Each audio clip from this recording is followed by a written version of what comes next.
podcast. Well, We're live, so people can hear us now, which is good. We should just keep talking. I shouldn't interrupt it. We should have just been kept going. But I do want to interrupt, or excuse me, I do want to introduce Dr. Kieran Omani, who is a learning scientist in cognitive neuroscience, one of the leading experts in the world.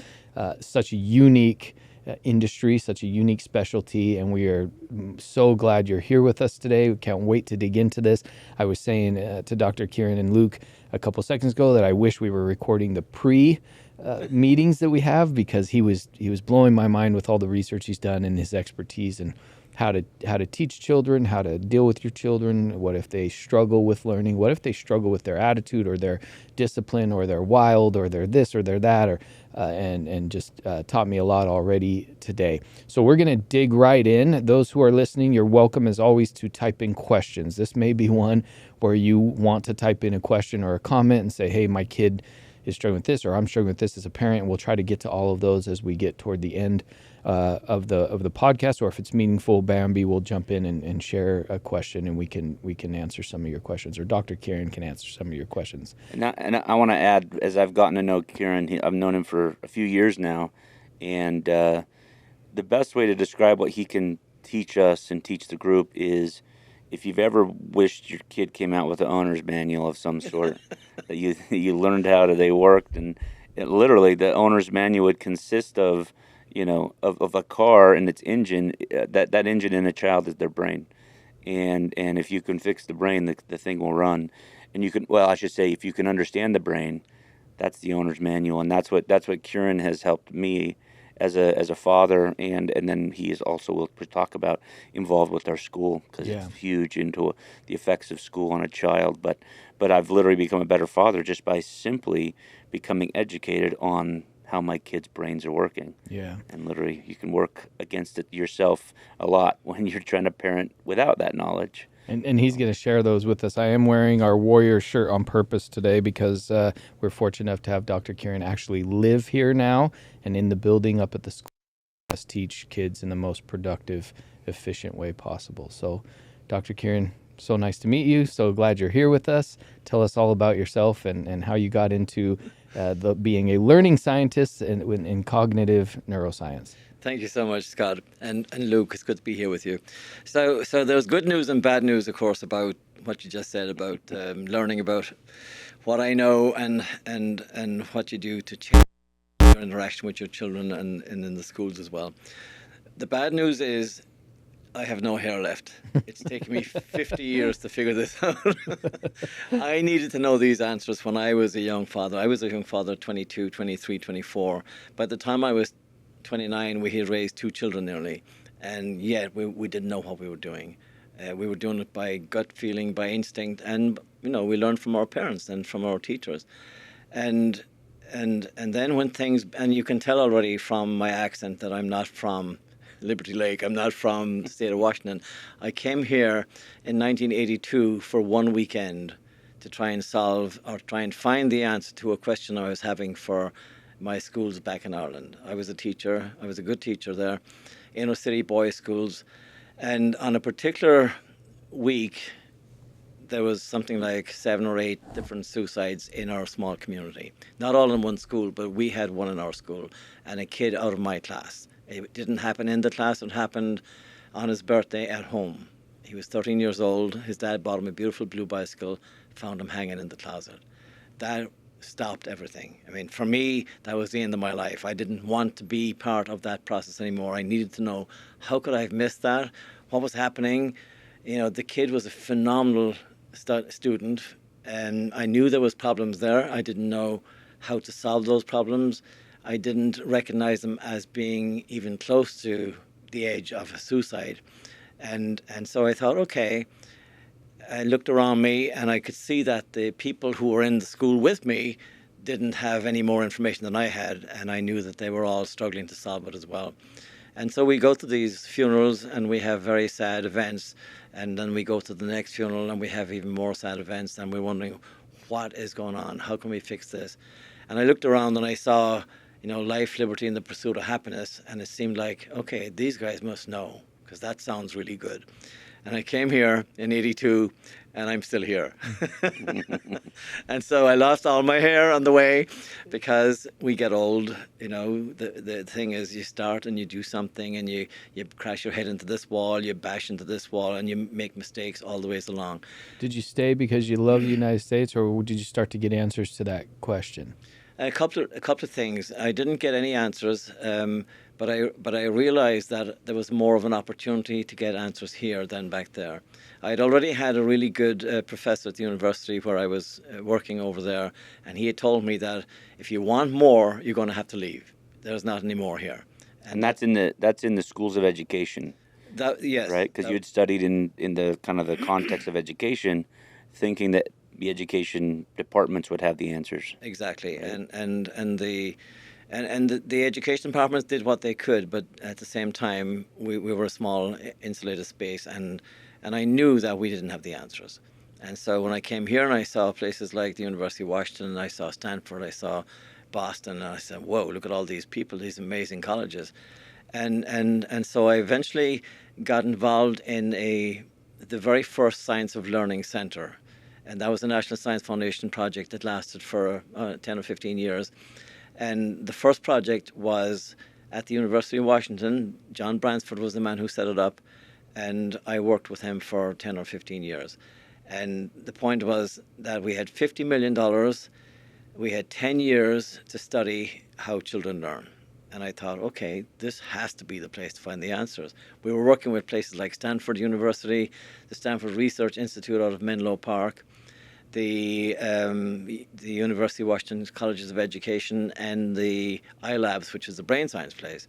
And then there was a few other places like Boston and Texas and across the country, Philadelphia. We had colleges everywhere.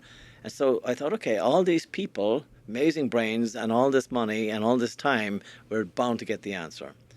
And so go forward 10 years, and I'm on the last week closing down the office because the money's gone, everybody's gone back to their silos, and I'm convinced that there is no answer to this because we got zero out of it, absolutely nothing. And that was a big shock to me. I thought, okay, well, I was naive, I lost 10 years, and we didn't get the answer I was looking for. And I was about to take a job in software, doing something where I could make some money and not be always impoverished in education. Basically, it was my thinking system.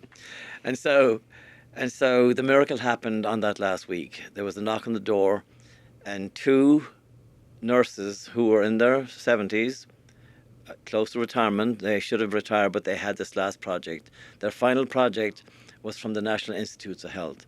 And they came and knocked on our door. There was only John and I left, John Bransford, who wrote the book called How People Learn. And that book was translated into many languages and went across the world. It's a really good book.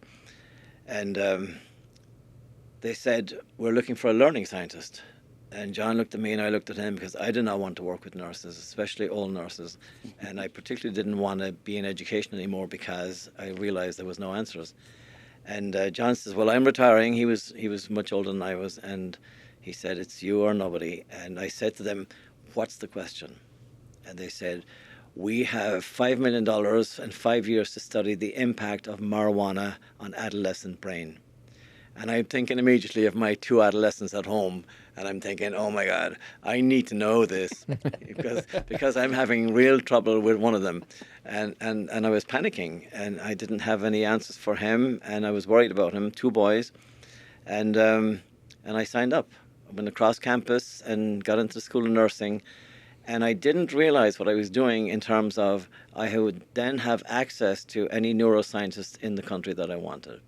And at that point, I didn't know what I wanted. I was just there because they needed somebody to be a liaison between the neuroscience people and the schools, because they didn't want to have anything to do with teachers or children. They were interested in monkeys and rabbits and rats and mice and cats, whatever they were studying at the molecular level. And my job then was to try and make sense of that and take it to schools. And so for 5 years, I worked with 150 teachers in the Seattle greater school system, and I would come back to the university, get into the papers that they had written and published, and try and make sense of the information they had about things like cognition, about understanding, about attention, especially attention deficits, about things like sleep, things like appetites and nutrition and exercise. And I suddenly realized that there was an awful lot more information in the labs by these neuroscientists than was actually reaching us as parents and teachers out there in the system. And so I spent 5 years taking that information and making it into practice and process that made sense for teachers. Wow, really cool. And that became your life's passion. Well, what happened? It was again a very strange thing because if you think about it, I was a little bit overwhelmed. I was working alone because the nurses weren't doing any education; they were working with the neuroscience part of it, and they managed the project, and so all of the data coming in from the schools was showing up in big boxes, and I had way too much data, 5 years of data, and I'm trying to figure out with my pre and post tests on the teachers what had happened. And so, imagine being in a room like this and you've got, 10 boxes of data all in paper, and you're trying to figure out, oh my goodness, I wonder what the big finding is. And so a friend of mine who was working in the fishing industry had a warehouse in over by the coast, and he said to me, this thing is going to be free for a month. I said, can I rent it for a month? And I want to put all my data on the walls. And so I put a desk and a chair in there, and I took all the paper and all the graphs and all the information, and I stuck it up on the walls, and I sat there and I looked at it, and I'd go home and I'd cry. Not really cry, but I say, I have no idea what I'm looking at. Oh. Because it didn't make any sense. I couldn't see the patterns yet. But I had been in a interesting situation prior to that with some of the professors at the university, where when you have data and you're looking for to try and see what actually happened and try to make sense of it, you have to look at it from different perspectives. And so I put it on the wall. I'd go kayaking, I'd come back, I'd look at it again, I'd move a few things around, I'd go cycling, I'd come back. And about 2-3 weeks pass, and I'm beginning to think maybe this stuff is a mess. Maybe there is no answer again, because I had already failed once at the 10-year project. And then one night, in the middle of the night, I woke up and I thought, oh my God, look at that. I see exactly what happened. And I ran into work the next morning and I moved a few things around, and there it was. And what had happened was I had caused, with this new information coming from the neuroscience to the general public in terms of teachers and parents, what I had done was I had changed the mental models of the teachers. So they weren't seeing children anymore from the perspective that they had been seeing children, which was basically there's going to be compliant children, there's going to be at-risk children, there's going to be high-risk children. We all knew that because I had several of them at home, right? I had high-risk children, I had compliant children, and I had at-risk children. And we accepted those terms and we understood what it meant in terms of behavior. And so I realized that when the teachers weren't talking about compliant children anymore, but they were talking about this child has actually managed to construct some kind of a system in his executive functioning, higher order thinking in the prefrontal cortex. Now, that wasn't information or any kind of content knowledge that we were talking about 5 years before that. And so we had changed our vocabulary. So it went from being behavior-based to brain-based. To cognitive thinking, Cognitive thinking. Yeah. And you could call it brain-based as well, but we weren't calling it that back then. At that point, we were thinking, we're not thinking about behavior anymore. We're thinking about how their brains are functioning, and we're thinking about which parts of the brains are attached to this behavior or that behavior. Okay, so before you, because that's what everyone's listening for, but I think everyone's going to want to know, can you give us a synopsis of what you learned for 5 years, 5 million marijuana children or youth brains, just real quick. We want to hear more about the other thing, but I think everyone's like, I want to know what the marijuana research found out. Yes. That was a very powerful piece of research as well. So what we found out again, because I had two adolescents at home in their 12 and 15, that type age group, and I know that they would be experimenting at some point with alcohol and drugs, and as we all would at that age, and pushing the envelope. And what I found out, because we all assume that there are certain drugs worse than other drugs. We think that alcohol is bad, and the more you use it, the worse it gets. And we didn't know much about marijuana because a lot of people think, well, you know, it's okay. It puts you in a different thinking system, and it can help you to alleviate stress and all that. But we didn't know, and what we find is absolutely critical. Um, I'm going to move ahead one small bit before, because it's important to Please. set this up first. When you think about an infant being born, and the infant shows up, it's a few seconds old, and you realize, boy, this infant knows a lot, and this infant is perky and bright and happy. Another infant, same time, same place. Oh, this infant is a little bit groggy. He's not doing so well. I'm not sure why, but they're different, right? So we know there are differences right from the get-go, and then we think, okay, so how long does it take for a child to get to maturity? And we hadn't thought like that before. We didn't know, or were we thinking about, okay, maybe when they can, maybe when they can become teenagers, maybe when they can drive a car, maybe when they're 18, when they can vote, maybe when they're 21, when they go to, the bar and have drinks with their friends. And we found out, because of working with these neuroscientists, that the age is actually 25 for girls and 26 or 7 for boys. That was a shock to all of us, because we thought we knew what we were doing.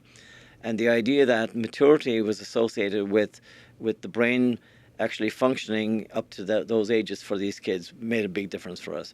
What we found out then for the marijuana was, if children up to the age of 25 are playing around in marijuana, they're causing the structures in their brains to not develop properly.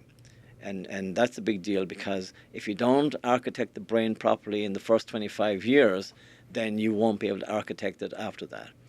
And so children who are doing marijuana at age 16, 17, 18, 19 are doing serious structural damage. How does that manifest later in life? Is it decision making? Is it ability to, like, what are the consequences that you noticed? So I can give you some real life stories. A good friend of mine who had a child the same age as mine, because we all grew up in the same time. We all have children of the same age, and we watch what happens in their lives over time. And this man had a child who was pretty sensitive in terms of taking on stress in life from other places. Like, I'm watching the news and I can feel the pain of all those people in the news. Every time I hear about places like Gaza or Ukraine, I'm feeling something bad because I'm sensitive. And so this kid got dabbling in marijuana around age 11 or 12 and began to calm down a bit. So Dad thought, this is good. He's much calmer and he's less sensitive and he's less engaged in stuff that we thought wasn't good for him. And then come forward 5 or 6 years, and that child is now in an insane asylum, and he's danger to himself and to his dad and his sisters and brothers and everybody else. And so, and it's not something that can be corrected. In other words, the damage was done. If you looked at an fMRI of that child's brain, you're looking at something like Swiss cheese. There's big holes in the brain and parts that didn't develop. And the connections didn't happen. These white matter structures that we need for being able to engage in the world in what we would consider to be somewhat emotionally normal and physically and practically normal as well. And this is very important. This is one of the things, one of the facts and things I've learned from Kieran is that finding that what happens prior to 26 years old, that brain development, we sometimes, especially millennials, and what's the next one up? Gen X is up, Gen Z is down. Older is Gen X or millennials and baby boomers. No, younger than millennials. So, Gen Z. So those millennials, Gen Z, Gen X, those people that remembered life before internet, right? So now we have cell phones. We have a ton of addictive things that are electronic. Also, we have addictive things that are other any level of drugs, pornography, all this other stuff. And it's so important that when we empathize sometimes, that we got these vices, call them, later in life, specifically with cell phones and video games, and so we think, like, we empathize with our kids, like, oh, I can put down my controller, and we think it's the same thing for them, right? But when they're getting introduced to these things, it's much younger, right? And so where they're in the middle of their brain development, right? And so these drugs or these addictive things happening in a kid's brain, happening at such an early stage. There's so much brain development happening. It's apples and oranges to getting these things later in life to when our kids are getting these things now. And the effect they have on your brain. 8 or 9 years old, kids are getting you get cell phones, right? And I didn't have. I mean, we always joke about pagers and then cell phones when we were like 25, 26, and it's just different. And I just think that there's a lot of that brain development. I get. And you know, Kieran, with the brain development of even a 6-year-old, they're like 60 or 70%. And then 15 years old, they're getting that brain development just happening at such a rapid rate. And then at 26, they're the old dog, new tricks is kind of that 26 years old is not 60, you know, and it's really a lot of things are implanted and wired. And I want you to talk a little bit about wiring, because I think a lot of people, this is what was news to me before I learned about the brain science of things, that your brain isn't just like set, right? That people just think like, yeah, you learn stuff and you open pathways, but like literally your brain, and what you talked about when you went on an MRI of your brain and you saw a lot of other brains, they're not only out of the gate a little bit different, but how you raise your kids and how you raise and what you develop, how you develop your brain is literally shown in a physical manifestation, right? And myelination is the evidence of that. But talk a little bit about that, because you know the marijuana side was a part of that, but just the idea of anything drug related or addiction related can be so detrimental to a child's brain development at younger years, much more so than if you had this brought to you later in life. Yeah, and thanks for bringing that up.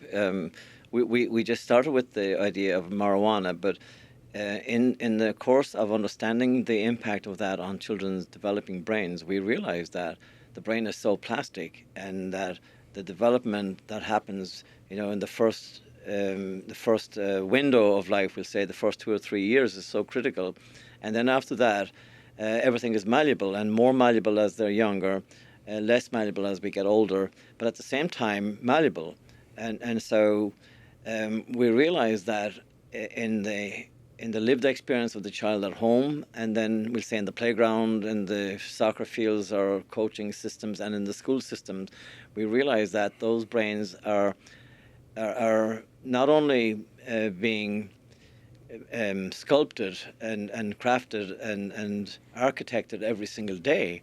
If we're intentional about it, we can actually have a better outcome. And that's the whole point. If we're out there doing things with children and we don't understand what we're doing at the same time to their brains, we will have something happen. It may be good or may be bad, depending on the interaction we have, and depending on the child's what I would call their reactivity systems, and how they can handle new systems, new contexts. So I want to move quickly into a place that, and we can always look back, but let's take us up to middle school right now and start there, because from middle school you can go down or go up in terms of age, and you adjust your thinking accordingly. But from my perspective, the definition that makes sense was given by Thomas Boyce in his famous book about the orchid and the dandelion, why some children succeed and some children don't. And what he said is that when you look at them through the lens of where, first of all, we're differential, then we're neurobiological, means we're hardwired, and we're susceptible to social context. So when you think about that, social context is the most important piece. In other words, when I'm with some people at home, in school, on the playground, on the bus, you know, whatever I'm at, I react because of my neurobiological susceptibility. And so when we think about that, then, excuse me, we think about, okay, what does neurobiological mean? We're hardwired to be either hypersensitive or hyper-resilient, and some of us are in between. And he did incredible work to show that roughly 50% of all people in any population will be hyper-resilient. In other words, when something bad happens, some kind of traumatic thing or some event, emotional event for them, or neglect or painful thing, that they can bounce back pretty rapidly. It doesn't have a big impact on their lives and their life trajectories. And we know people like that. At the same time, there are people on the opposite end of the spectrum who are hypersensitive, and even small things, but especially big things like neglect and trauma and abuse and all that can have huge impacts on them. And so these children then are not only having difficult life journeys, but they're also difficult to manage in places like homes and schools. And that's when we have parents and teachers saying, what the hell is wrong with this kid? And if they're looking at it from the point of view of behavior, it'll be always trying to solve the behavior. But when you look at it from the point of view of what we call the autonomic nervous system reactivity, which is their makeup because of their biological, gift given from mom and dad, then you realize that these children will need a very different way of being approached. And what we think about is, and he named them as orchids, when we think about it is when you have an orchid that's wilting, you don't try and change the orchid, you change the environment. You change the pH, or you change the temperature or the sunlight or something else, and suddenly the orchid can blossom and be phenomenal. But if you don't, you're going to have a bunch of wilted orchids. And I have a basement full of those because, we're not gardeners. We should be, but we're not.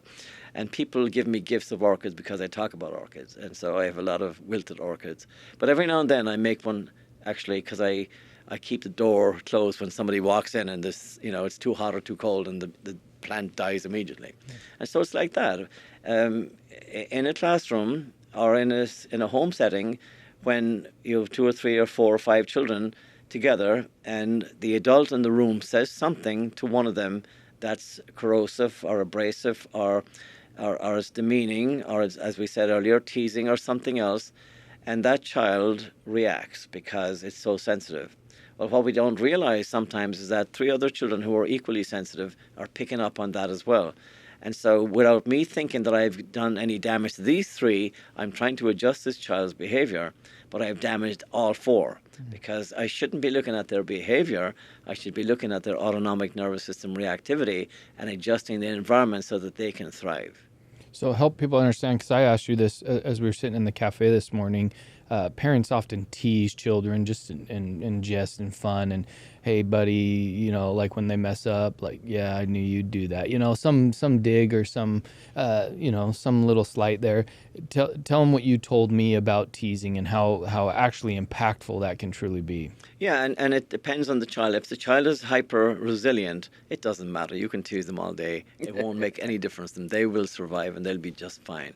On the other hand, if you've got a child who's hyper vigilant and hypersensitive, the child's got inner voice will say things like, oh, there he goes again, Dad is teasing me again, and he thinks I'm no good at this, and I know I'm no good at it anyway. And the inner voice and the inner monologue that's happening is usually a negative spiral, and that can lead to a child feeding into their reticular activating system, which is we sometimes call it the RAS, reticular activating system, which is a small clump of neurons that ensures that our belief systems are in place, and the brain knows what the belief system is. So if I think, because you told me that I'm no good at this, and you tease me every day about it, then my brain confirms it for me every day, because something happens and the brain says to me, see, I told you you're no good at this. And that's the confirmation bias idea, right? That's where it comes from. Yes. And so it's important to understand this. This was also a groundbreaking understanding for me. I have 5 kids. And so what's interesting, if you look at a lot of data research, this is a genetic thing he's talking about, where literally our kids and all humans have this kind of range of sensitivity, and it's literally goes down into a certain gene that all humans have, and about 50% of them are fairly resilient in the world, and then there's about 25 that are kind of could go one way or another, and then 25% that are fairly hypersensitive, right? Yeah. And if you look at what we find interesting as we're studying the education system, is you find that no matter what happens in education, about 50% of kids just kind of get along. They're the dandelions that, like, they can grow in a crack, and you can even spray them with Roundup, and they don't really nothing happens. Back, yeah.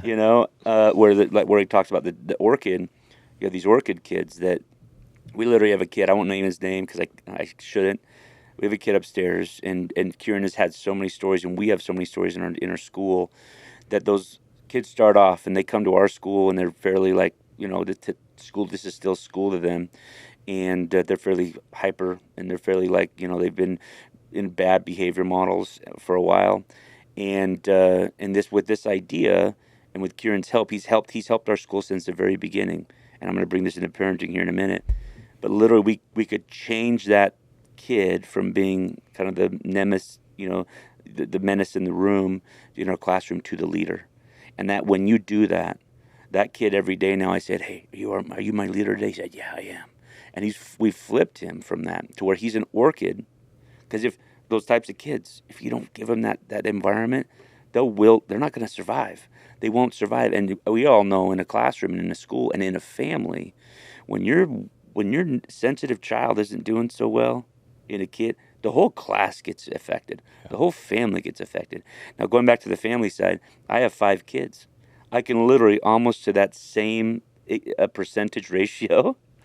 Couple kids that are resilient. Couple kids that are a kid or two that is one way or another, and then one that's like one or two of them that are fairly sensitive, and literally that one that's fairly sensitive, if you could focus on how they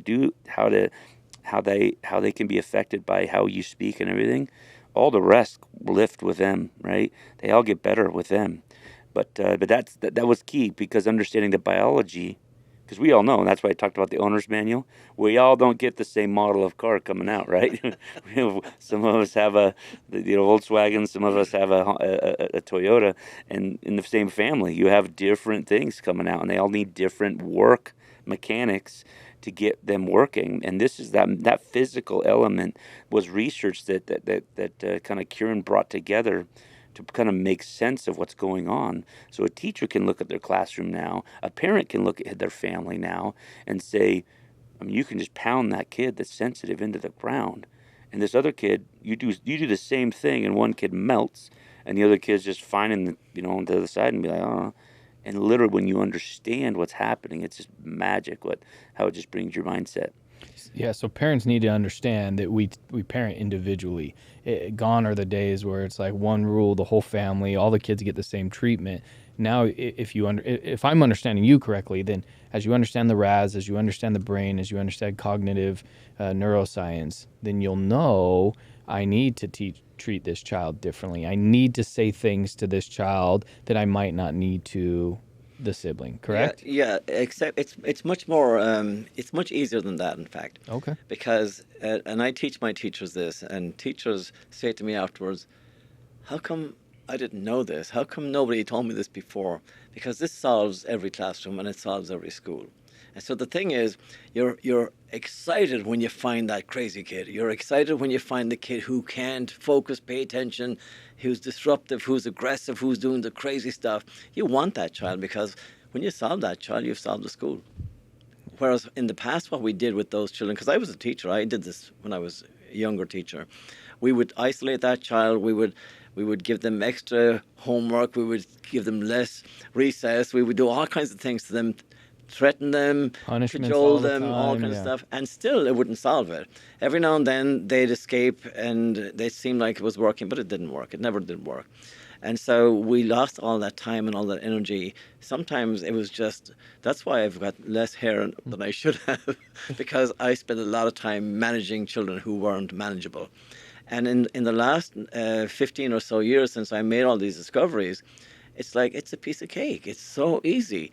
And I didn't see it first, because it's hard to believe that. Because I have 4 kids, and I raised 3 of them already without knowing any neuroscience. And so I didn't believe what I was seeing, and I didn't accept all the stuff that I was hearing from Thomas Boyce and other people who had written about this. And then on a particular day, I got a call from one of my teachers in a school in an inner city school with really difficult situations there, really difficult, and like dangerous, a lot of violence, a lot of aggression, a lot of stuff, and trying to solve that was difficult. And she said to me, "Hey, you need to come down and see what I've got here. The kids who were all the troublemakers, who were doing all that crazy stuff with the weapons and with the, the zero tolerance stuff, all the stuff that was causing us just nightmares, they're now running my class. They're the best kids in the class. And I said to her, look, I'm a research scientist. I don't want, anecdotes. I don't want, you saying this. I need data. She says, come down. It's here. I have it. And so I thought, okay. And I still didn't believe her. I came down. I spent a week in the class watching, and I could not believe it again. It's like these kids who were unbelievably difficult were now the best teachers or the best kids in the class. And they were not. And here's the piece that I missed. I had to go back to the data from Thomas Boyce's work again and look at his graphs. And the graphs were hard to understand because they're hard to draw, first of all. So when you think about it this way, his science experiment on these orchideal children was this. He took a group of children and he looked at the stress levels from the home. So basically broken homes, families that are divorcing, a lot of crisis, a lot of neglect, a lot of abuse, right? And so when he measured their ANS reactivity, the children who were resilient, he could see that over time, when there was a lot of stress, those children had a slight uptick in their behavior issues at school. But it wasn't too much. It was just a small, like every now and then they say, hey, what's going on? My dad beat my mom up again last night and he's in prison again and I'm just upset today, And you say, okay, look, hang in there. And then at the same time, the children who were sensitive were off the rails. I mean, they were setting fire to the school. They were, choking people. There was all kinds of crisis happening. And so they looked very different. But what I failed to see in the data was, if you take it back and look at the same children when there's no stress at home, when there was actually happy, good things happening, those children were a million times better than the children who were like the resilient children. They were just, they were always like a straight line. But the children who were either off the scale up here were also the kids who were off the scale down here, which meant that they were having the best outcomes in life. They were not only able to engage, they were able to lead, they were able to generate ideas, they were able to contribute, they were just happy. And we didn't see that because we were so used to seeing them as troublemakers, we couldn't see the other side. And so I have a teacher saying to me things like, I didn't realize he's got the best penmanship. Look at his handwriting. I didn't expect that, because they couldn't even see a sample of their work before because they were having such a crisis. And so I went back to my data and I looked at it and I realized that, when we have expectations now and we're intentional about it, we can get all children to do that. What I didn't notice happening was, once those children who are the troublemakers, again, like 20% of the children in the class would be that, once they began to engage and generate and contribute, suddenly the kids who were barely doing the least amount to get by because the teacher was so busy dealing with the troublesome kids, they were just, don't rock the boat, stay under the radar and just do the least amount to get by and we'll be fine. They were the resilient kids. Well, suddenly these other kids passed them out and now the entire standard was raised. That's what happens in schools today. Yeah. So I'm a parent, right? Let's give you a scenario and you can give us some practical application because we love this, understanding cognitive neuroscience, all of that to teach these kids what happens to the kid who's a little more wild, that you can focus and kind of funnel them into productivity. What are some practical things a parent or a teacher can do when you have, let's start with the high energy troublemaker, we'll call it, one that interrupts. Yeah. Give us some ideas of what we can do. The number one, teachers hate this, by the way. They absolutely hate this. The number one thing that teachers should never, ever, ever, ever do. Did I mention ever? Yeah, ever. They should never ask direct questions. So, Scott, what's the square on the hypotenuse equal to this? Yeah. I'm putting you on the spot. spot. Quiz them in the spot, make you feel terrible, yeah. And so I've asked Scott, but I can see 10 more people over here saying, oh no, I'm so glad he asked Scott because I don't want to be on the spot. I don't want to be asked. Now we're not talking about the square and the hypotenuse anymore. We're talking about survival. I'm surviving now because I don't feel safe in this classroom anymore because they're asking me these spot questions and they're grading me on it. And so I need to get a grade A because if I don't get grade A, my dad's going to, see what I'm saying? Yeah. The stress levels go up because I put them on the spot. Now, that doesn't mean you don't ask questions, but you don't ask direct questions, and you never have these spot quizzes and stuff like that. These just drive kids crazy, and it makes the class um, go out of control, and then the teacher has to come back and punish them to get them back in control. It's a cycle of negativity That the teacher caused that by the asking teacher them. caused, yeah, and the school system caused it because teachers are expected to do that, and they've been trained to do that. So I wouldn't say most teachers, when I show them how to do it differently, they say, "Oh God, this is easy, piece of cake," and then they have great success.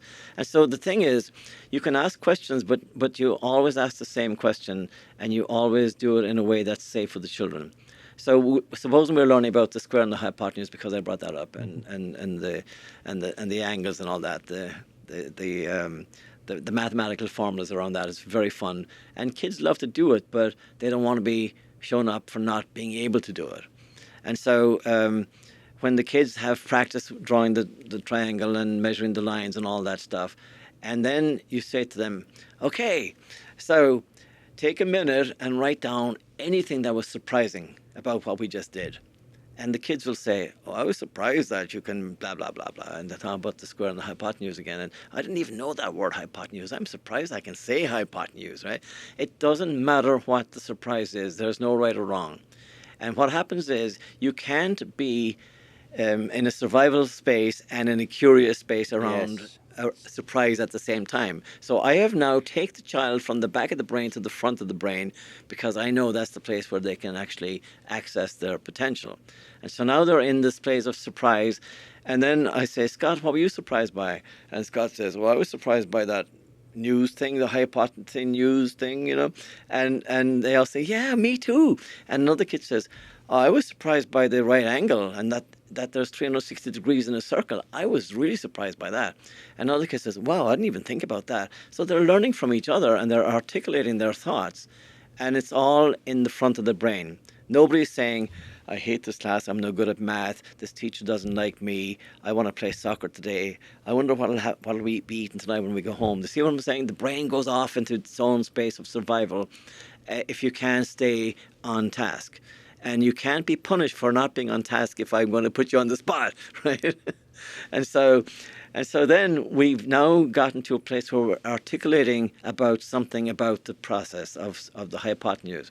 And the second question then, again, it's a written question, and it's all on their own with a piece of writing. It says, "So what did you know before but now see different?" And that's a forced metacognitive moment where they see, "I used to think that, you can have a triangle, but I didn't realize you could get a square angle. And now I know that you can actually measure blah, blah, blah, and that there's all this going on." See, that's fantastic. And then you go back around again and say, "Okay, so Luke, what do you know now that you didn't know before?" And Luke starts talking. And the more he talks, the more everybody in the class is having cognitive rehearsal. And that's the whole idea. Instead of repetition, we're having cognitive rehearsal. That can only happen up here too. So we're architecting the right part of the brain for the introduction of math and science and articulation and arguing and sharing and generating and contributing. These are important pieces. And then the last piece then is, what do you need help with? And I don't want to show that I know nothing about, I can't even spell hypotenuse. I don't want to show and be the most stupid person in the class, so I say nothing. I don't want help with anything. But then Scott says, "Hey, I want to know, how did you get that, that plus that equals that? And what's the square root again?" And so I'm suddenly thinking, man, I'm so glad Scott asked that question, because I had the same question, but I didn't know how to ask it, and I now understand it. So thanks, Scott. And then it seems safe because nobody laughed at him and nobody said good or bad, and there was no grades. And so suddenly we have created this kind of a community of practice that's safe. And the minute we're safe, I don't have to think about survival anymore. I can now be in my prefrontal cortex. So when I go home at night and mom or dad says to me, "What did you learn in school today?" I don't say nothing like I used to. I say, "Hey, we learned about the hypotenuse today."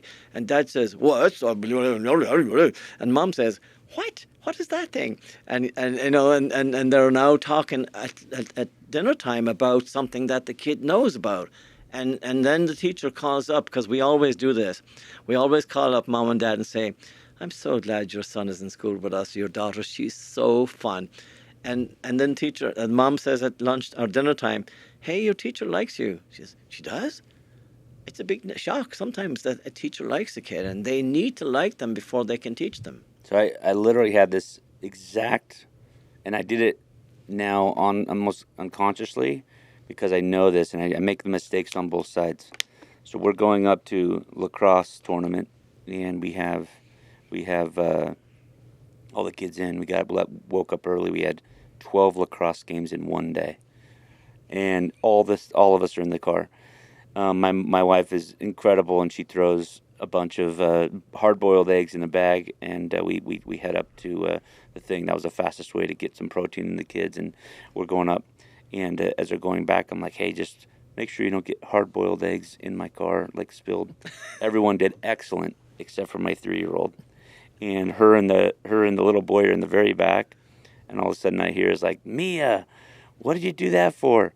She had she didn't eat the egg yolk, the yellow part, and she chucked it at my other boy in the back, and it exploded everywhere. So I had egg yolk all over, like hard-boiled egg yolk, and I'm like, oh man. So we get to the lacrosse tournament, and here I'm stewing on how to handle this, and she's 3, so I wasn't going to do anything. But I went back in the back, and sure enough, it's like it's everywhere, and and and I just said, "Hey, Mia, I told you not to get this in all over the place. Why'd you throw your egg yolk at your brother?" What did she do? Her eyes started to well up. She got a little frown, and at that moment, I'm like, "This can go one of two ways. It's going to continue, or she's going to be, you know." And there's a little compartment under the armrest in the back seat, and I said, right then to switch that, right, to get them to pull out and to be curious, because now she's in her prefrontal, or she's in her limbic system, the bottom part of her brain, freeze, fight, or flight, looking at me. And I said, "What's in this little compartment back here?" And that's where she kept all of her notes, right? And so she all of a sudden just changed, and she says, "Oh, Dad, that's where my notes are." She got I said, "Will you write a note to me?" Absolutely, I'll write a note. And that flip, literally, to your point, got her from freeze, fight, and flight to curious about what is in that compartment that I can show Dad. Yeah. And we had a guy 2 years ago that actually he was a hostage negotiator. And if you can imagine, you have to deal with somebody that is in the ultimate, literally, the SWAT team's outside. You're wanting to have a conversation with somebody that they need to think about why they shouldn't kill this person and why they should come out and surrender. And he literally said the exact same thing. A hostage negotiator said, you cannot be in that lowest part of your brain where you're feast, fight, or flighting, not having a clue, like really what's happening. And so they would be, if you've ever heard of a hostage negotiator, they're not saying, you better get out of here or else. Hey, let's think about this. Hey, what did you... They're trying to get them in their curious point, yeah, and a curious part of their brain, so they can think, and they can literally think about what's happening. And a lot of people might not know what a PFC, prefrontal cortex, is. And I didn't know all this. Prefrontal cortex is what makes us human. It's the front part of our brain. If we're thinking in our prefrontal cortex, that's where learning happens. That's where engagement happens. We're all in this mindset. If I started to be checked out and be like, "What am I going to have for dinner tonight?" What is this? We wouldn't be connected. When your kid is sitting there checked out, not paying attention, you think, "Oh, that's just so frustrating." We just got to get them back thinking in the prefrontal cortex. Again, this is the owner's manual. Think of the prefrontal cortex, and it totally changed the game, just like with my daughter. And the most important thing you did, of course, was about her. It wasn't about you. Mm-hmm. It wasn't about the egg either. It's about me. Oh, my notes. Because if it's about me here now, I can do it. If it's about you and your egg over there, I'm going to walk away thinking I hate games, I hate my dad, I hate eggs, I hate cars, I hate traveling. Yeah, I used to coach AAU basketball, and I would say, and you can correct me, this is how I used to say it to parents, 80-20 rule is what I called it. 80% of your interaction with your kid after the game should be about what they did well, because if you start talking about the things they didn't do well, it actually is scientifically shown that those things they don't do well get worse. Yeah. But if you talk about the things they do well, those things they don't do well actually improve. The psychology of youth sports is really interesting. And you and I were. It's so funny, Luke. You said that because I'm going back to my real estate negotiations, where when it's combative and when you are fight or flight, it doesn't. Man, you could present the best negotiation deal for them, but when you're buddy and it's win-win and all that. So Yeah. I see so many areas in my life where this is meaningful. You and I talked about the math example. A kid takes a test, 20 questions, gets 19 wrong. And and a lot of us who were raised in the 90s, if you got one right and 19 wrong, you talked about the 19 wrong right at home. A lot of us raised in the 90s, you might get all A's and one B, and usually what were you talking about with your parents, right? The B often, right? Yeah. And so tell everyone what you shared with me on how to address a child, your own child, or a student if you're a teacher that gets 19 questions wrong and one right. Yeah, so before we go there, I want to go back to your 80-20 rule. Okay. So that's old thinking in terms of behavior, solving the behavior stuff, and a lot of coaches go there. In terms of the team, if you knew your team, you'd know the kid who was the very sensitive child, right? Yeah, pull that just a little closer. Yeah. You would know the child that was very sensitive, and all you need to do is focus on that, 100%. So forget about the 80-20. Just go 100% for the child that's sensitive, and when you solve that, you solve the whole team. Now, you might think, I need to talk to all the kids. Sure, yeah. But the point is that the stuff we do for the sensitive kid affects everybody. And so no 80-20, 100% positive, 100%, and the rest of the team will fill that. 100% like he did with the egg.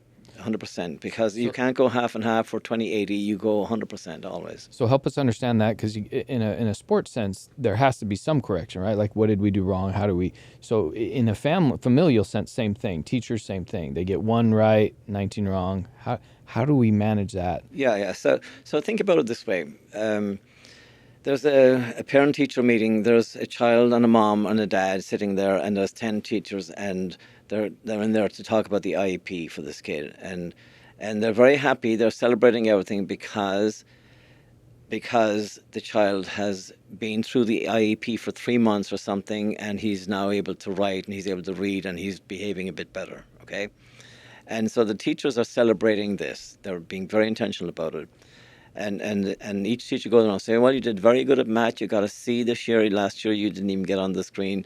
Now you've got a B coming up, I'm sure, soon. And the child is happy. And then they go to science, they go to English and reading and blah, blah, blah. And then everything is good, and the child is feeling good about it. And then one of the teachers says, so now if we could just solve the fact that you won't get off your phone. And the minute they say that, everything they said before is gone. The child only remembers one thing, that they don't like me because I can't get off my phone. And the child shuts down. They're not able to process anymore. And when the child leaves that class or that meeting, he doesn't have the same memory as the mom and dad has. Mom says, you did fantastic. And the kid says, that teacher doesn't like me, right? And he's got into that glum, angry stuff again that he's used because he's familiar with that place. And so as a coach, you don't want to go back to that place ever. And so it's 100% in the opposite direction. And they say, you did fantastic, really fantastic. And next week when we come in and we're going to start, we're going to all put our phones on the table and we're going to leave them there for the whole game, right? And the kid says, oh, that's a good idea. And so we're solving it, but we're not focusing on it. And so when we're intentional about doing it and we understand the outcomes that we want, we know that if we step across certain lines, the child's brain will immediately go back to where it knows. Because it's 80% of the time that child's brain feels better in a reactive space. Because they've lived most of their life there already. Is there ever a good time to put a kid in that space? Yeah. And so this is how you do it then. So in the moment when things are going wrong, you never do it because it's too late then. But the next day, when they're all having fun and everything is good again, and we're having some ice cream and things are going well, and you think, and you bring up a subject which is exactly the subject you should have brought up the day before, but you knew that you shouldn't, because the answer for most parents is duct tape on their own face. Instead of saying the things I want to say right now, I say, okay, say nothing, duct tape, zip up here, and then the next day when you have an opportunity, you go back in gently and you say, you know what, I want to talk about the whole use of the F bomb, when we were saying F you and F your mother and F your sister yesterday, and I'll F and you and blah blah blah, and all of that went really fast downhill.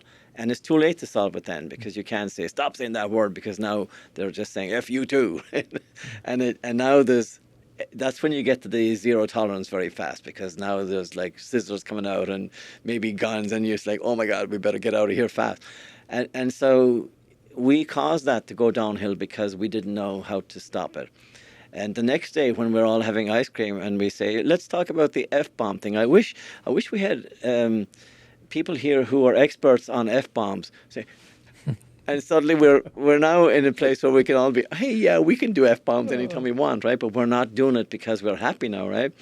And so we say, well, there's a word I want to introduce to you guys, and we're going to talk about this in terms of looking at it from a different perspective. And so what's the word when you use a lot of bad language? What's that word we should be coming up with? Do you guys know it? I'm putting you on the spot. When you're using swear words? Yeah. What's the word for someone who does that? What's the word of that itself? What is it called? Swearing, cursing? Yeah. I don't know. We'll come across in a minute. It'll come back to me. I should have it, but I forget it. Okay. But anyway, the point is, when we talk about changing the vocabulary, and we give them an opportunity, because see, when you think about this from our own experience as children, but also when you ask children the next day, they always are very upset for themselves for saying that. I didn't really mean to say that, and I called you the N word, and I said the F word, and it just was awful. But at the time, I didn't seem to have any way to stop it. So we have to give them a route out. And so we say, look, whenever I want to say that, this is what I say. You're acting like a, what do you call those? It's an American furry animal. We don't have them in Ireland, so I forget the names of them. The furry animal. Yeah, think of the... a squirrel, or like a chinchilla, or like keep going, like yeah. a raccoon, like keep going. Rat, mouse, furry animal, bear, cub. How big are they? Rabbit. No. Yeah. Anyway, it's like a one of these animals in the trash heap, like a rat in trash heap. Raccoon. No, keep going. There's another possum. One. Possum, yeah. Yeah. See, I think about, like, you're like a possum in a trash heap, and they think, oh, that's it. They love trash heaps. That's where they live. Yeah, that's it. So you're giving them a different way to conceptualize something that's bad, but it's actually a map to some other place. And so I said, instead of saying the F-bomb, choose something like that. And the kids would stop for a minute, and then they say, well, Mick Jagger, you. I say, what? What do you mean by Mick Jagger? I'm just not going to say F-bomb you. I'm going to say Mick Jagger you. And now they're laughing at it. In other words, they're seeing it in a metaphor way, the metaphor. And so once you get to metaphor, you're in the higher order processing. You see what I'm saying? Mm-hmm. You're not in a survival reactive brain anymore. You're in a higher order processing. So now they're competing with each other to get the most fun and most, crazy way to say, I don't like you. But they're laughing. And that happens in classrooms every day. And once they're still teachable in those moments because it's frontal brain instead of... They're able to think as opposed to react. So you're trying to avoid the reaction and the survival thinking, because you pressed my buttons, you broke my pencil, you stole my I was thinking that, and you took my words. Kids get upset over the craziest things. And then the easy way out is what they hear at home. F you. You N-word, and there's a million things they pick up from home, they bring in, and now it's all over the school, and it's very contagious. But yet, when we can get into a place of saying, look, you can do that if you want, but you always feel bad afterwards, so think about something that's way more expressive. And now they're being expressive, and they're coming up with ways to say, you know what, Mick Jagger, if you lose that game today in soccer. And the kids are laughing, they're having fun with it. And they stop using the profanity. That's the word I was looking for. Profanity. So they didn't even know what profanity was until we give them a way out. This is the map out. So profanity is something that's negative and really hurtful. If you want to do that, do it in a nice way. And they do, because children have a capacity for being altruistic. So the kid who misses 19 problems and gets one right, you focus on the one right. Good job. Wow, that's a great effort. Yep. I love how you said, as a parent, Dr. Kieran taught me earlier today that you can say, great job, you gave effort, one, I'm here to help you with the rest. Right. And that's my job, to help you, so they don't feel alone. They're celebrated for the one they got right. I don't know what you do if they get zero right, but... Yeah, I think so the point is, you see if they're first of all, and I should say this, you should never give children 20 questions, and because you're breaking Miller's law like 10 times. And so Miller's law is the limitation on human working memory. And so back in 1956, the man who set that up was George Miller. That's why it's called Miller's law. It's the reason you have the digits in your phone number the way you have it. 206-499-3176. That's it. Three chunks, right? It's because your working memory is designed based on Miller's law, and the phone system follows that. You're going to get lots of text messages now, by the way. That's not my phone number. Oh, good. Okay. That was yours. I just made it up. Somebody's going to get it. Okay, good. Yeah. But here's the thing, because we don't have any mental models about working memory. I mean, most of my teachers have never even thought about it. And yet, that's the only thing you've got in the classroom for these children. Because when their working memory is full, it's all over. And if you don't know what that means, how big is it? Is it like this big, or is it that big, or is it bigger again? And is it malleable? Are you fixed, or can you change it? And so in 1956, George Miller did this famous test, and he published a paper which is the most quoted paper in all of psychology. And it's called The Magical Number 7 plus or minus 2. And what it means is that on a good day, you could take 9 new concepts. On a bad day, maybe 5. And immediately he published that paper, and it was in a room at a special interest group meeting in MIT with a bunch of people who were trying to initiate AI, artificial intelligence. They were starting 1956, the 11th of September. Imagine being in that room that day. There was only 7 people, I think, in the room. And they each had a paper, and they read it to each other. And then they said, this is fantastic. And they went home, and they didn't realize they had caused the cognitive revolution. This was the beginning. But they had to understand back then what was the limitation on human working memory if they could understand RAM for computers and long-term memory for ROM. And so if you bought a computer back in the day, you had to get RAM and ROM. Yeah. It was a big deal. And today we don't think about it because everything is in gigabytes and blah, blah, terabytes and all that. But back then, if you had a, 8 RAM, like, yeah. I remember computer, buying the stick. Yeah. You didn't go very far. Yeah. And so that's where it came from, George Miller. And so when you give a child 20 questions, you've already exceeded Miller's law. 99% of teachers don't even know there is a Miller's law.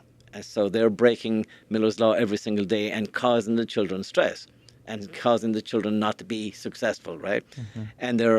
And we're going to introduce the next piece, which is the reticular activating system, which is a small clump of neurons in the back of the brainstem where the child's belief system is installed. Now, you don't get born with a belief system. It's installed with lived experience. And so if you say to the child, wow, you're good at math, then the child says, oh, I'm good at math. And then they can do adding 1 and 2 and 2 and 3 and all that. And they say, the brain says, see, you're good at math. And then a teacher comes along, gives me 20 questions, and you get 19 wrong, and there's 19 red marks and 1 mark, and the teacher says, you have to stay in today and work on that, and you get it right, and don't go home and you get it right, and I'm going to talk to your mom about it, and your dad's going to blah, blah, blah, right? And that child says, I'm no good at math. And their brain is now programmed to say, my belief system says I am no good at math. And then what happens is the child is doing something, we'll say goes to the store and buys an ice cream and trying to figure out the change, and the brain says, see, you're no good at math, you can't do this. And all of that stuff is part of how we program the child's brain as parents and as teachers based on not understanding Miller's law. Now, what happened on that particular day was Herbert Simon was in the room as well. He won the Nobel Prize in the 1970s for economics. He was a brilliant man. And he said to George Miller, you know what? I don't think you're right. I don't think even I could do 7. I could never do 9. I think you're wrong. I think it's more like 3. And they had a few minutes talking about it. Then they went home and nobody did anything about it for 40 years. And in 2010, Professor Cowan in Madison, Wisconsin, I think that's where he's at, he had a lab for understanding children's memory, working with them. And Nelson Cowan called George Miller. George Miller passed away a few years ago. He called George and said, "Hey, George, nobody ever replicated your study. Should we do it now? Could we do it together?" And he said, "Sure, let's do it." And so they increased the number of participants from 500 to 5,000. They did the exact same study, and they came back with a new interpretation of Miller's Law, which is 3 plus or minus 2. And that one makes sense, especially if you're working in schools with children. So if you're going to give them any homework, don't go over 3. And I would give only 3 minus 2, which is 1. I would give them 1. And then they'll come back and say, "I got it done, I did it right." And then if you're a very clever teacher or clever parent, you say, "Oh, show me how to do this, and I have a few more over here. Can you help me with them?" And now they're doing 10, and they'll do 20 easily because it's their choice to do it. But if you give me 20 to do and I get 19 wrong, I'm never again going to even want to be in your class.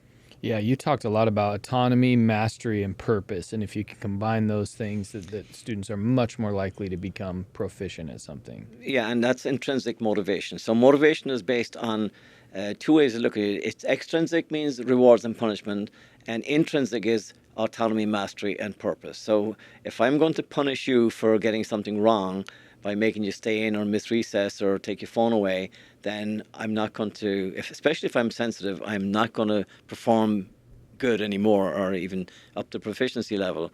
And I will feed my reticular activating system with new information that tells me I'm dumb, I'm stupid, I'm no good, they're better than me. And so that's not what the teacher wanted, and yet that's what's happening because the teacher doesn't know about Miller's Law or about the reticular activating system or about intrinsic motivation. Yeah, and so we've got this chart. It's not the highest quality picture. Bambi, if you could show that on the screen. There's this chart that they use to help students with their own sort of autonomy to decide where they place themselves on the chart. The kids love the googly eyes, so they've made it kind of fun for younger kids. But Dr. Kieran, explain how you can get a kid to just switch his mindset in a matter of seconds using a simple bunch of, straw, whatever they call those little straw things. And pipe cleaners. Pipe cleaners, thank you, with googly eyes. So the point is here, it's a tactile, hands-on visualization of what's happening in the child's brain. And so you can see that it's the color schema, which is associated with social emotional learning. Red means danger, and the green and blue means, okay, everything is good. And then there are 5 constructs in there. The first one is effort. The second one is criticism, usually bad criticism. And the third one is the success of others. The fourth one is challenges, and the fifth one is obstacles. And so what happens is sensitive children tend to reside on the left side in the red zone. And they think they're stuck there because nobody has ever shown them that there's actually a way out, a route forward, like we talked about in the. So the RAS is telling them they're not good enough. They believe that, then act on those beliefs and don't know how to get out of that cycle. I mean, they're not even thinking like that. They're just victims of it. Yeah. But when you give them a visualization and a way to manipulate their own thinking, and it can happen right now, and it can change any time you want it to change. This is what liberates them into their potential. So think about a child who thinks that, well, I got 20 questions and I got 19 wrong, so I realize effort is fruitless. And so I'm not going to do any more. And they do. Kids give up. I don't want to do math. I'm no good at math. I've tried. I'm no good. And they know every answer to convince you that they're not. And teachers don't have time to help them get beyond it. So this is a simple 8.5 by 11 page that we've laminated thickly. And then we give the child a one hole punch, and they punch 5 holes in the left and 5 in the right. They love doing that. And then they put the pipe cleaner in one side, and they add the bead to it, and they can glue the googly eyes on there, and then they seal it off, and you can see they can move themselves because they're the bead at that point. And they say, well, I'm no good at math, and effort is fruitless. And you say, well, what do you think you would like to be? I say, I'd like to be good at math. And because they all do. Every child is hardwired to be not only a great learner, but they want to learn as well. So when you give them the opportunity, the autonomy to get mastery, and their purpose is to be successful, then they'll say, well, I'd like to be, and they can move themselves across from the red line into the green line onto the blue line as far as they want to go. And you say, that's fantastic. Now, what about criticism? When somebody says, sensitive children cannot take negative criticism. So if you can, the child who can learn from criticism is a resilient child. The child that is sensitive is going to ignore it. So you don't want to give them negative criticism. You're going to say, hey, I see you got one right. Would you like to get two right? Yes, I would. Okay, well, let's do it. And you move yourself across. And then you go to the third one, which is success of others. You see your friend Luke over there, he gets 100% every day. In fact, one day he got 101% because he got extra credit for doing something else. And the other kids are like, yeah, that's Luke. He always does that. He's got bigger hair than us, and he's got better car, and he's got blah, blah, blah. And they can give you 50 reasons why they're not good enough. And then you say, look, I know you're threatened by Luke. Say, would you like to be inspired by Luke? I don't know how to do that. Well, let's play with it, and then we start talking about it, and we get opportunities to show again how successful we can be. And the best way to do that, of course, is to find the kid who needs help. And you say, look, you've already shown me that you've got 2 of these math out of 20 correct. Can you go down and help that child, because he can't even get 1? And then they show them, and the minute they start showing somebody else how good they are, they begin to reprogram the reticular activating system to say that, yeah, I can do that. And then the next one is challenges. You either avoid challenges or you're going to embrace challenges. And so that's the mindset as well. It's malleable and you can train. And the last one is the obstacles. You give up easily or you persist into success. And the point is that if you're going to be stuck in the red zone, you will plateau early in life and you will never reach you'll achieve your full purpose or your full potential. Whereas on the other side, if you're in the green zone, as we say, and you can manipulate yourself across into that space, you can have higher and higher levels of success. So it's a very different life trajectory that we can teach at age 5 and 6 and 7. And age 5 and 6 and 7 are very meaningful, very impactful, because it can teach them for their future. But you mentioned earlier today to me that this works with adults as well. You bet your life, yeah. And you've had experience with companies like Nike and other companies where you've helped them. I do a lot of work with the Boeing company, with Nike, with places like the nursing systems, the shopping systems, salespeople, you name it. Everybody who was age 5 in school in trouble will grow up and be age 25 or 35 or 45 still in trouble because they didn't get this kind of an operation when they were young in terms of learning about their sensitivity and how you can adjust that to survive in the world. So Luke and I probably aren't going to use pipe cleaners with our team, but how do we get our team to change their, not that any of our team have issues, but all of us need this, right? So what are some sort of methodology or actual practical things we could do to help adults near us, around us, see themselves as capable? And so the number one crisis for adults is that even though we're 25 or 35 or so, we often have this this whole idea that we're the syndrome that says that we're not good enough, and that at some point they'll discover that we really can't do what we're being paid to do, and then it's going to be all over. People live like that, and imagine getting up in the morning and wondering if my boss finds out today that I really don't know what I'm doing. Yeah, right. It's no way to live your life, right?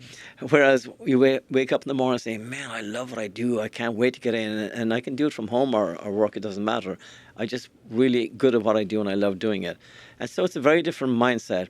You can only do that if you have a management system and upper management in particular who understands sensitivity and resilience and who are able to solve the sensitive people in their organization through usually with HR and also with management meetings that are not extrinsic. Now, it's hard to be intrinsic at workplace because people get rewarded with, we'll say, the corner office or with money or with a trip to Hawaii or something, whereas if you can change it around, and people have in modern organizations today, they have ideas where on Fridays we do We don't have to work on software that's going to be about producing for us. You can produce anything you want on software uh, on Fridays all day long. And the only requirement is that on Monday morning you tell us what you discovered or what you did. And that's where all of the amazing breakthroughs happen, like the 3M sticky notes and all that stuff. If you look up the whole idea of creativity and innovation that happens in industry, it happens because of the safety involved in a workspace that's collaborative and non-judgmental. And that's the biggest crisis, because these children who were 5 years old and unsolved will be problematic in companies later on, and HR will have to deal with them. It's very expensive. Wow.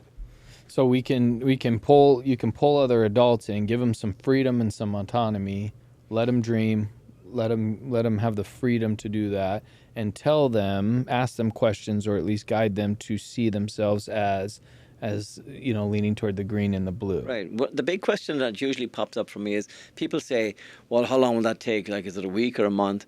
Say, excuse me, like, can you move the bead?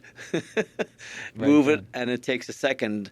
And it's your brain, you're in charge. If you want to be on the blue side or the green side or the red side, you choose where you want to be. And am I correct in assuming that this is lifelong? I mean, you move the bead one time, the next day you move it again. It's Yeah, it's up to you. So some days you say, you know what, I'm really threatened by this person because he is so genius and so brilliant. Every time I'm around him, I'm threatened by him. So you have to think about, how can I be inspired by this person? And so it's typically happening because I revert back to my default place of not feeling good enough because this fellow is so genius. I listened last night to a podcast from John Collinson, who's the man who started Stripe. He's a young kid from Ireland who at age 17, he dropped out of school because he hated school, because he was being tested, same as Einstein. He hated being tested. And started a company, and by the age of 20, I think he made a couple of million. And then he and his brother went down to South America, and they sat in a restaurant for 3 days, and they wrote 11 lines of code and started Stripe. It's worth 99.5 billion today. You see what I'm saying? Yeah. He's only 29 or 30. Well, when he talks, holy Geronimo, everybody feels like, wow, this is a different level of being able to engage with society, and so it's hard to feel not threatened by someone like that. Yeah. But at the same time, it's safe around him, and if he's able to be non-judgmental around people, he can bring you in and have you be inspired by him too. Well, I think there's a lot of personality traits like that. Like, a lot of leaders are known to be, fairly intimidating and push, and I think you got to find the right team that can be inspired around them, Yeah. even in their best, even if they're trying their best to be inspirational. Also, too, like, at the end of the day, we all have consequences, and we all have our own agency, right? That we can choose to be I know in my mind I can choose to go and come across the room and punch you in the face, or I can sit here and have an engaging conversation. I literally have that choice, right? And it's all between my ears what's making me go one way or another. But I got up. I actually, before you started saying these incredibly bright people, and going back to the orchids, right? The dandelions will get along in life, and they'll come through. But if you look at some of the most brilliant minds, I literally just chat GPT'd those humans in the world, and we all know that were probably a fairly highly resilient person, that they really struggled. Steve Jobs, Bill Gates, Mark Zuckerberg, highly sensitive people. highly sensitive. Yeah. That if they can, Michael Dell, I mean, going in the music, Kanye West, Jay-Z, Eminem, Ralph Lauren, LeBron James, Richard Branson, Walt Disney, all these people had in common is they didn't get along well in the structure, or in the traditional systems.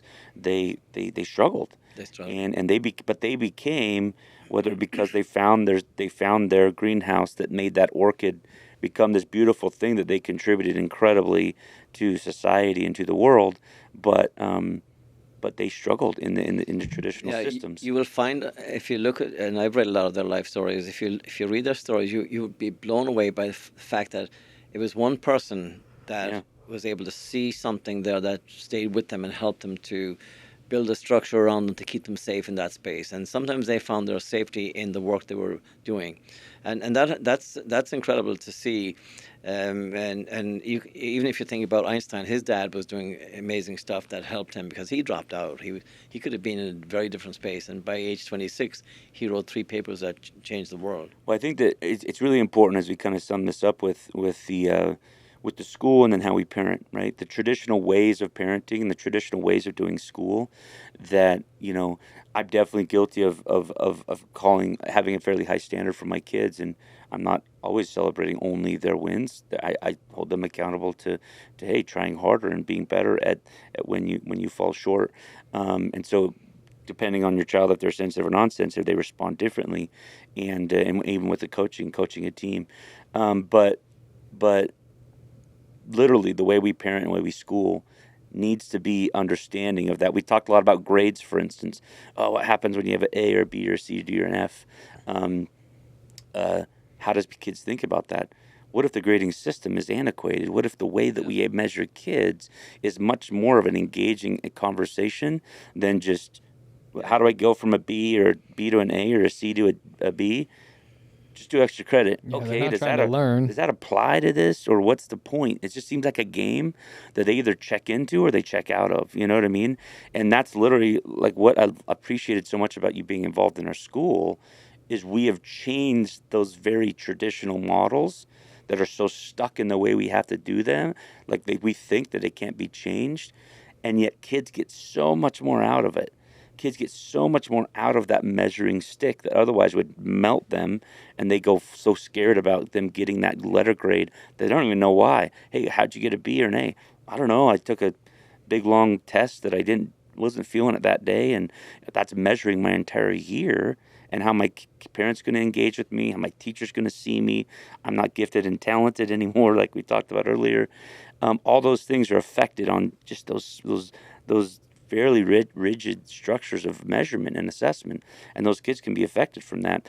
But also, too, they're not guided and helped and uplifted at the same time. So, literally, the structures of school dramatically need to be changed, and then also parenting. The way that we parent, the way we see in societal norms. Sometimes we just extend their school day. You know what I mean? We extend what we all. That's how we were mostly all put into the school system. It's affected a lot of our growing up years, and so we start to measure those ways. We start to, punish those ways. Instead of it being recess, it's something at home that you're saying you don't get. You have to sit on the bench here. Like you would at recess, because that's a lot of what's wired. And so a lot of these things that we can unravel can literally dramatically affect the trajectory of a child's life as we do these non-traditional things that unfortunately are the traditional ways of doing them, and the effects of them is literally what was the causal effects of why you came to America to begin with, right? Yeah, That's what was causing these systems. I would change one word in there that you were using about standards, holding children to standards. I would say expectations instead of standards because measuring children against standards is competition. But if we have expectations, and there are no limits to expectations, and I want to bring up a small bit of really powerful science that happened. I think it was back in the 60s with Rosenthal, who was a young neuroscientist up in, I think it was South Dakota. And he had a bunch of grad students, and they were running these rats through the maze to see why the rats were making decisions, how to get to the end of the maze, etc. And he had this thought one night, and he introduced this new concept which just changes everything. And think about this in terms of our own families and our own children and schools as well. So he showed up one day at the lab where all his grad students are working with the rats, and he says, "Hey, I just got a bunch of new rats here, and they come from Harvard. These are very bright rats." And he said, "We want to run them through the maze and see how they compare with the other rats." And sure enough, these rats just aced the maze and did fantastic. They were the same rats. They came from the same, field, we'll say. And he was just blown away with that. And he published a paper. And the paper had to do with the expectations of the grad students, thinking that these rats were very bright, showed to be exactly what happened. It was like it was like this confirmation of their thinking system was in the maze.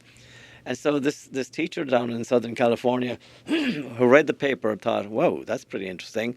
And so she called up Rosenthal, and her name was Jacobson. So the paper ended up being Rosenthal and Jacobson. Says, would that work with children? My rats in my school? And he says, I don't know, let's try it. So they went down there and they took some of the teachers and said, look, we did a test from, we'll say, Harvard again, and we gave this IQ score on these children, and they're going to be really bright. These children will not be. That's exactly what happened. And you wouldn't think that's a very ethical thing to do today. We probably couldn't do it today, or you wouldn't want to, but that happened. And then they changed it the next year, and the exact opposite. These children were now the bright children, and these ones were not the bright children. And the point is that we see it every single day at homes and schools. When mom and dad and when teachers have expectations, the children will get to those expectations. If they say, well, John can't really run, so he won't be on the soccer team, right? That's what happens. John won't be on the soccer team. Say, John, he's just got incredible fire. That kid's going to do fantastic in soccer. That's what happens. And so this self-fulfilling prophecy thing is a lot more meaningful when you think about expectations as opposed to trying to measure the kids against standards. And as you've taught us today, you can do that even later in life. If you can switch that thinking, you can be 45 years old, think you're not good enough for soccer, and maybe you can soccer being the metaphor. Soccer being the metaphor. Harder to do when you're older. Yeah. But yeah. We are going to wrap up here, but I do have a question from Jethro, one of our members of Modemen, who asked, why are schools so resistant to this approach, this brain-based teaching approach? It's a great question, Jethro. Thank you for asking it. First of all, when I started working with schools first, I was convinced that schools, all teachers would want greater academic achievement from children. I was completely wrong. All they wanted was for the crazy behavior to go away, the discipline stuff go away, because then they thought, okay, at least then I won't have those crazy kids. I'll be able to spend my time teaching. And then they would, but and that was wrong from my point of view because I had misunderstood what was going on. What's happening is the system is so overwhelmed right now that they're all in survival mode, so they can't get to the PFC. The only time we can have success with teachers is when we can take them into a conference for a week or so, 2 or 3 days even. Give me 2 hours with a teacher and we can do it. When they're not in school, where they're not even thinking about, oh my God, we've got so many things to grade and so many things to do. They're so overwhelmed, they can't think. And so change is impossible. But when we do, they can change immediately and forever. That's the beautiful thing about it. And here's the other thing. It's all done by word of mouth. They tell each other, this works. They may not understand it. I myelinated a new structure for Johnny today. What does that mean? I'm not sure what myelination is, but I did it today, and he's a fantastic kid. So, yeah, we changed the vocabulary, we changed the mental models, and we have incredible schools now. Well, we are so glad you're here at our school, and we hope we're going to try to make you famous. We're going to try to get every teacher in America to understand this concept, and every parent, quite frankly. We're just so glad you're here, and can we call this part 1? Sure. And have you back and expand on a lot of this, because we'll take this and spin it off a lot of different ways, because we have a whole parenting kind of model that we want to build from this that he's done. He's had parenting conferences all over the place, and he's taught tens of thousands of teachers all over the world about this model. But definitely there's a shift happening in education, which is overdue. Yep. And people are starting to pay attention to other ways of doing things that clearly are more effective than what's happening today. The data we're seeing now in behavior and education is terrible, and there's better ways to do it. And understanding the brain and understanding where kids are at with their brain in their when they're doing things that we don't particularly want, is you reach them there, then you'll make an impact for sure. Yeah, and I'd love to get you, have you come speak or set up some sort of workshop or something where we can talk to not only parents, teachers, but also, a lot of men in our men's group run businesses. Sure. And as you're talking, I'm thinking about things even Luke and I can implement. And so I think this is helpful just in human interaction. So it'd be really cool to have you be as involved as possible. Thank you so much. It's great to talk about this. This is my favorite field, of course. And we should come back and do some more. Okay. Part 1 over, part 2 to come. Thanks. Thank you all.